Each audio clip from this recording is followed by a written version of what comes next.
ओम नमः शिवाय। मित्रों, मैं राजकुमार परम कल्याण साधन यूट्यूब चैनल में आप सभी लोगों का तहे दिल से स्वागत करता हूं। मित्रों, चर्चा को आगे बढ़ाने से पहले मैं अपने गुरुदेव आचार्य चंद्र प्रकाश जी को सहृदय नमन करता हूं एवं उनके चरणों में कोटि कोटि प्रणाम करता हूं। मित्रों, आज की चर्चा का जो विषय है ये भी 31 दिसंबर पुत्रदा एकादशी के लिए है। अपने पुत्र की लंबी उम्र चाहते हैं, अपने पुत्र के जीवन में सुख समृद्धि प्राप्त करना चाहते हैं, अपने जीवन में सुख समृद्धि प्राप्त करना चाहते हैं, उसके लिए उपाय है। उपाय आपको 31 दिसंबर को ही करना है। 31 दिसंबर को क्या करना है, आप अपने घर के मंदिर में ही, कहीं बाहर नहीं जाना है मंदिर में, आपने अपने घर के ही मंदिर में एक दीपक जलाना है। दीपक जला करके अपनी संतान का, जो आपका पुत्र है, उसका नाम लेना है, अपनी संतान का नाम लेना है। उसके बाद में आपने मंत्र है, भगवान विष्णु का मंत्र है, ओम नमो भगवते वासुदेवाय नमः। भगवान श्री कृष्ण का भी है, बात एक ही है। इस मंत्र का आपने जाप करना है। ओम नमो भगवते वासुदेवाय नमः। ओम नमो भगवते वासुदेवाय नमः। ओम नमो भगवते वासुदेवाय नमः। इस मंत्र का आपने 21 बार जाप करना है। आपने दीपक जलाना है, अपने पुत्र का नाम लेना है। उसके बाद में इस मंत्र का 21 बार वहीं पर अपने पूजा स्थल में, जो आपका घर में मंदिर है, घर का मंदिर है, वहीं पर आपने दीपक जलाना है और 21 बार इस मंत्र का जाप करना है।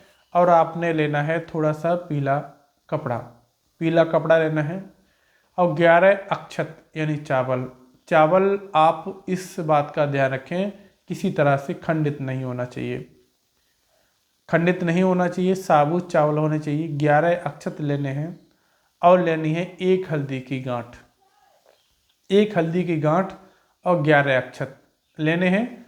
उस जो आपका पीला कपड़ा है उसमें 11 अक्षत और एक हल्दी की गांठ रख करके आपने पोटली बना देनी है। फिर आपके घर में अगर तुलसी मैया का पौधा है तो उस तुलसी मैया के पौधे में रात भर, उस एक दिन के लिए आपको उस तुलसी मैया के पौधे की जड़ में इसको रख देना है। किसको? पोटली को। इस पोटली को रख देना है। अगर आपके घर में तुलसी मैया का पौधा नहीं है तो आपने भगवान विष्णु के चरणों में इसको रख देना है। यह उपाय किस लिए करते हैं? यह उपाय करते हैं माँ लक्ष्मी को आकर्षित करने के लिए, सुख समृद्धि प्राप्त करने के लिए, धन दौलत प्राप्त करने के लिए। धन दौलत प्राप्त करने के लिए उपाय है, आपने थोड़ा सा पीला कपड़ा लेना है, 11 अक्षत उसमें रखने हैं और एक हल्दी की गांठ रखनी है। उसकी पोटली बना देनी है। पोटली बना करके तुलसी मैया के जड़ में एक रात रखा रहने देना है। सॉरी, अगर तुलसी मैया आपके घर में नहीं है तो आपके घर में भगवान विष्णु की मूर्ति तो होगी ही ना, फोटो तो होगी ही ना। उनके चरणों में आपने एक रात रखे रहने देना है। उसके बाद में अगली सुबह उस पोटली को अपनी तिजोरी में, आपके घर में तिजोरी है जहाँ पर आप अपना गहना, रुपया, पैसा जो भी रखते हैं, उस पोटली को उस तिजोरी में रख देना है, रखे रहने देना है। उसके बाद में आपने संतान की सुख समृद्धि के लिए, संतान की दीर्घायु के लिए आपने हल्दी कुमकुम का तिलक लगाना है और दीर्घायु का नाम बोल करके आपने तिलक करना है। दीर्घायु बोलते हुए तिलक करना है। हल्दी कुमकुम का मिला करके हल्दी कुमकुम, उसके बाद में तिलक लगाना है। उसके बाद तिलक लगाते वक्त दीर्घायु आपने बोलना है, आशीर्वाद देना है, दीर्घायु का आपने आशीर्वाद देना है। बस इतना सा करना है। 2 उपाय इसमें बताए हैं, आपके साथ शेयर किए हुए हैं। एक तो अपने पुत्र के लिए दीर्घायु, अपने पुत्र की सुख समृद्धि के लिए यह उपाय किया है आपने।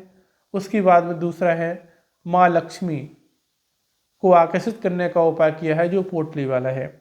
यानी जो अपने कपड़े में अक्षत और एक हल्दी की गांठ रखी हुई है और वो आपने तुलसी मैया की जड़ में रखी हुई है। उसके बाद में आपने भगवान विष्णु की जड़ में रखी हुई है। तुलसी मैया का अगर पौधा नहीं होता तब रखना है।